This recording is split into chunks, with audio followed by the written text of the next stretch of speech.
liminal.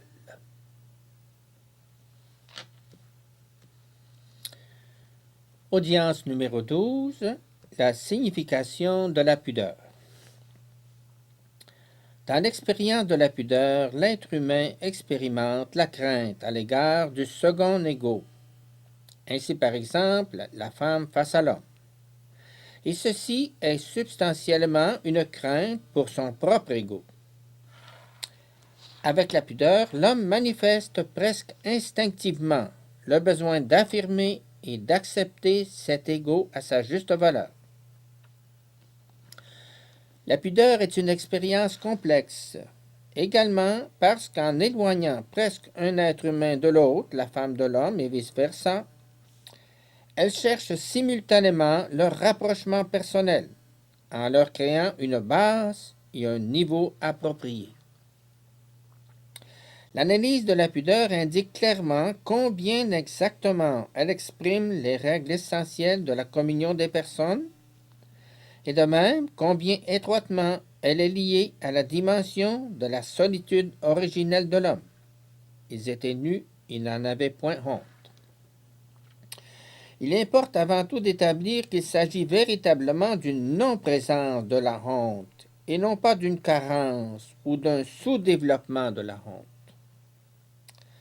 L'affirmation de la Genèse 2,25, il n'en avait point honte, loin d'exprimer une carence, indique au contraire une particulière plénitude de conscience et d'expérience, surtout la plénitude de compréhension de la signification du corps liée au fait qu'ils étaient nus. L'apparition de la honte, et en particulier de la pudeur sexuelle, est mise en liaison avec la perte de cette plénitude originelle.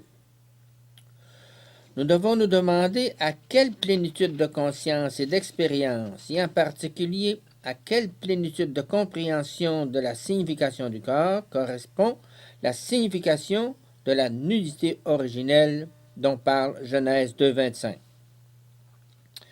Dans ce contexte, la solitude originelle de l'homme se manifeste comme non-identification de sa propre humanité avec le monde des êtres vivants, des animaux, qui l'entourent.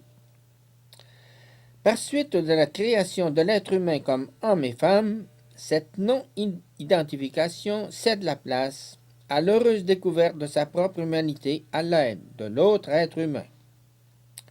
Cet acte de leur part provoque une perception du monde qui s'actualise directement à travers le corps, chair de ma chair. La nudité correspond à cette plénitude de conscience de la signification du corps découlant de la perception précise des sens. On peut penser à cette plénitude en termes de catégorie de vérité de l'être ou de la réalité, et l'on peut dire qu'à l'origine, l'homme et la femme étaient donnés l'un à l'autre précisément selon cette vérité en tant qu'ils étaient nus. On pourrait ainsi déjà percevoir l'innocence originelle de la connaissance. Le texte Yavis montre que par sa propre visibilité, le corps manifeste l'homme, et en le manifestant, sert d'intermédiaire, c'est-à-dire qu'il fait que dès le début, l'homme et la femme communiquent entre eux, suivant cette communio personarum que le Seigneur a précisément voulu pour eux. Genèse 2,25 parle certainement de quelque chose d'extraordinaire, qui décide de la particulière plénitude de la communion entre personnes. La phrase « il n'en avait point honte » peut signifier uniquement une profondeur originale dans l'affirmation de ce qui est inhérent à la personne, de ce qui est visiblement féminin et masculin, à travers quoi se constitue l'intimité personnelle de la communion réciproque dans toute sa simplicité et pureté radicale.